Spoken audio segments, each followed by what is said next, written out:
I'm currently drafting live in a 2019 Expert League draft. I got the 1.02 pick. As you can see, I took Saquon Barkley. We're in the second round. There's an 8-hour timer. It will take a long time to get through the draft, but it gives us time to talk about each round as it unfolds. Let's talk about round 1 and what's gone on in round 2 so far.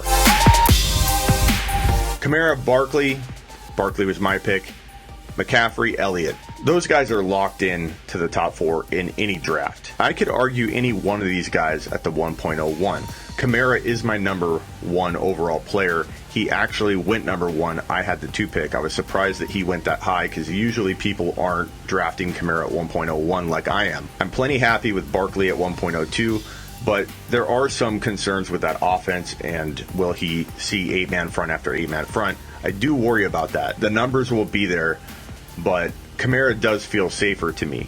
McCaffrey, a PPR monster. I do admit the gain weight kind of concerns me. People are talking about how awesome that is, but whenever you change your playing weight, it concerns me a little bit because he's used to playing at a certain weight. He might slow down. Carrying more weight and taking more hits could lead to injury. It could help him stay healthy. It's tough to know. But to me, it's not a great thing that he's gaining this weight. I'm going to kind of wait and see on that, but I think that McCaffrey's still a top 4 lock, arguable as the 1.01. Elliott was my 1.02 lock, and yeah, I know he may not get suspended. A lot of people call it very unlikely, but this is all guesswork. The NFL can do whatever they want, and it wouldn't shock me at all if he got a 1 to 2 game suspension given his track record. There are reasons any one of these top 4 running backs could be the number 1 overall player in 2019. Kamara is the only one without really any red flags at all, in my opinion. But anybody with a top 4 pick in 2019 has a huge advantage because all of these guys can dominate. The interesting part of this draft is when we hit 1.05. He feels a little high at 1.05, but I do like him. That Cardinals offense will be very spread out in 2019, and I think Kingsbury's going to use David Johnson in very effective ways. A spread out offense will help Kyler Murray make good decisions and not turn the ball over as much as he would in, let's say, another offense. Spreading things out will make David Johnson have wide open rushing lanes. He'll catch a lot of dump off passes and have tons of room to run. A spread out offense is a great thing for David Johnson and his style of play. So is it crazy to take DJ at 1.05?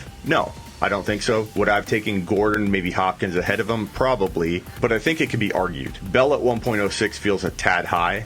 I think you're better off getting him at that 9-10 spot. Eliminate some of the risk. Gordon at 1.07 feels like a pretty big steal considering he has top 5 overall appeal. Hopkins at 8 I like a lot. Given that Deshaun Watson is going to be 1 more year removed from that injury, I think he puts it all together. I think that offense is going to be insane in 2019. So Hopkins to me is very arguable at the 1.05. So getting him at 1.08 I really like a lot. JuJu at 1.09 feels like you're getting to that point where, okay, I think he could be this good.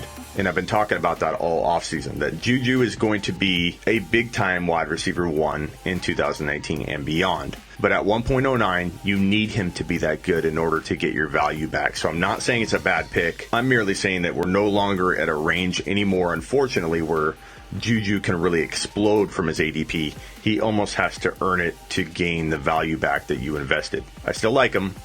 I love JuJu in 2019, don't get me wrong, but it's a shame we can't steal him away from people that aren't in the know about his rise, because there are a lot of doubters out there about JuJu's 2019 campaign that is upcoming, yet the believers are still drafting him extremely high. 1.10 Todd Gurley, I don't agree with this pick at all.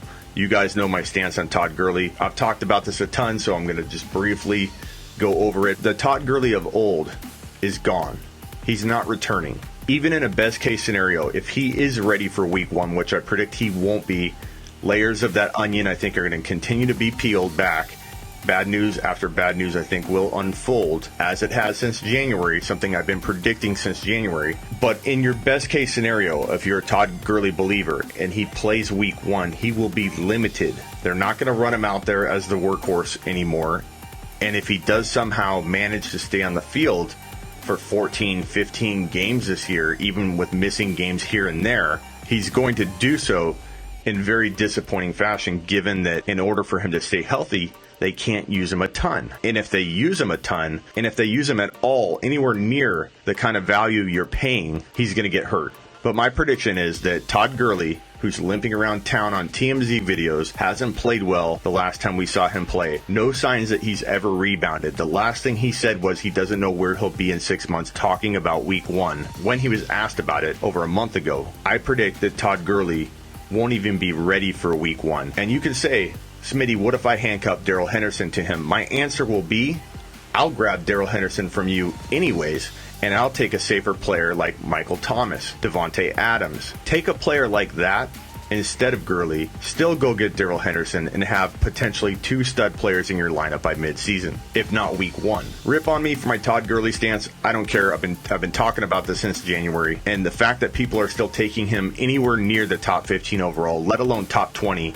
is completely head-scratching to me. If you have to go down the Todd Gurley road for sentimental reasons or whatever, you better reach a round or 2 for Darrell Henderson, or you're going to be extremely disappointed in 2019. My advice, pick a safer player, get that guaranteed production, take Henderson anyways, and then clean up. Bold prediction time. Darrell Henderson not only outscores Todd Gurley in 2019, Darrell Henderson is a top 5 to 10 running back per start, if not just flat out top 5. Ink it. You have just been Smitty approved. Davante Adams at 1.11 is a pretty darn good bargain given he has 1.06 upside. You could literally take him at 1.06 if you wanted, and I think that wouldn't be necessarily a reach, so I like him at 1.11. Michael Thomas, same thing can be said about him at 1.12. Some will call Dalvin Cook at 2.01 early, but I think it's a good pick. I think he has top 5 running back appeal. Therefore, he can still explode from this value. I like him a little lower if you can get him later, but in leagues where you can't trade and you got the 2.01, I have no problem with someone going Cook or Odell or Julio or even Mike Evans. I mean, all these guys are really close at that 2.01 to 2.06 range. Pat Mahomes at 2.03 is a little bit of a shocker. I was hoping to get him at the top of the 3rd round in this draft. I would have taken him in a heartbeat there.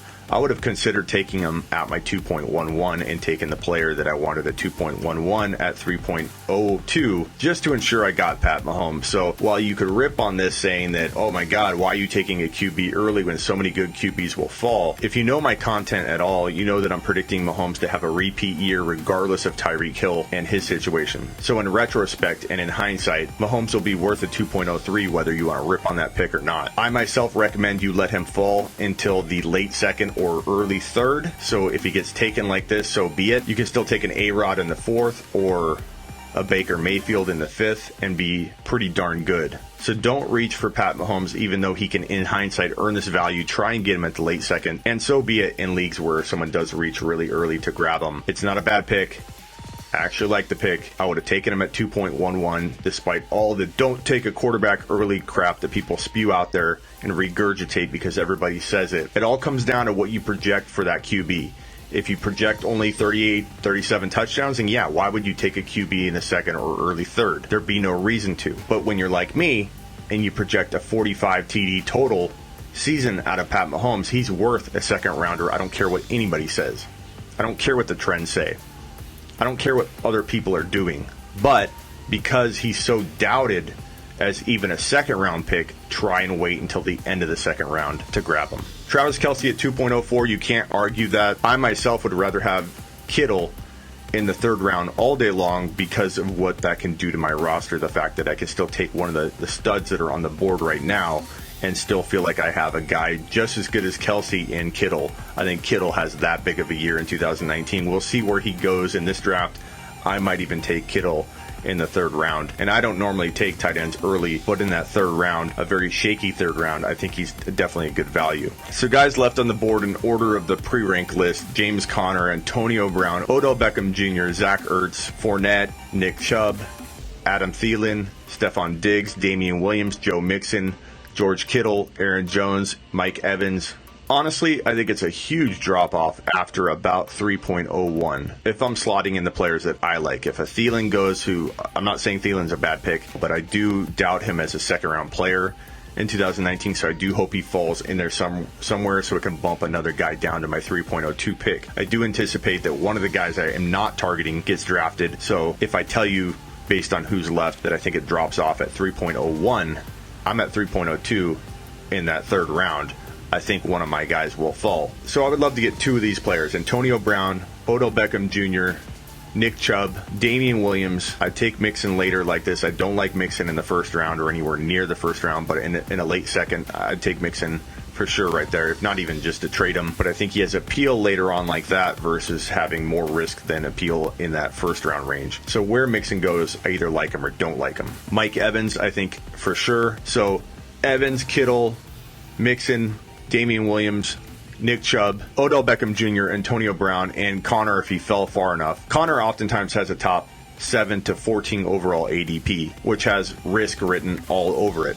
But if Connor fell to me, let's say at that third round pick, which I don't think he will, I think he'll go very soon, he'd have more appeal, less risk, and handcuffing him wouldn't be that big of a deal. I like Nick Chubb at that 2.11. I don't think he'll fall. If he did, I would handcuff him to Kareem Hunt and love that pick. I'm also considering a trade in trading and doing what I've talked about a lot, which is owning 2 of the top 4 running backs. So I already have Barkley. I'm talking to another owner right now about trading my 2nd and 4th rounder, so my 2.11 and my 4th round pick, for Zeke Elliott. I'll keep you posted on that. Make sure you're subscribed. Comment below. Let me know who you would take at 2.11 and 3.02, and let me know what you think so far about all these picks. Buckle up and get some.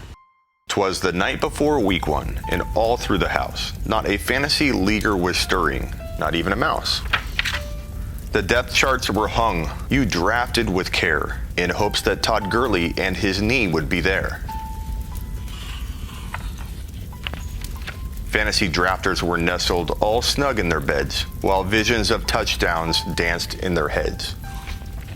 Fantasy lineups were set, submit buttons were tapped, expectations of winning, the prize money all wrapped.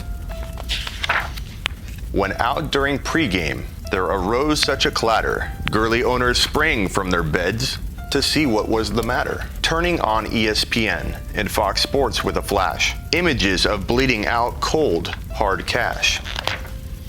Todd Gurley was limping like he was running in snow. Thoughts of high hopes, oh where did they go? When what to your wondering eyes did appear, but a miniature man, 5'9", with no fear. He had speed, acceleration, damn he was quick. You knew in that moment, hell, that ain't Saint Nick. More rapid than eagles his quickness then came, and he whistled and shouted and said, say my name.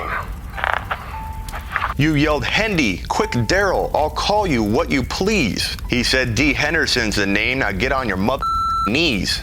To the top of the lineup, the stats would grow tall, as hopes of Todd Gurley, crashing they'd fall.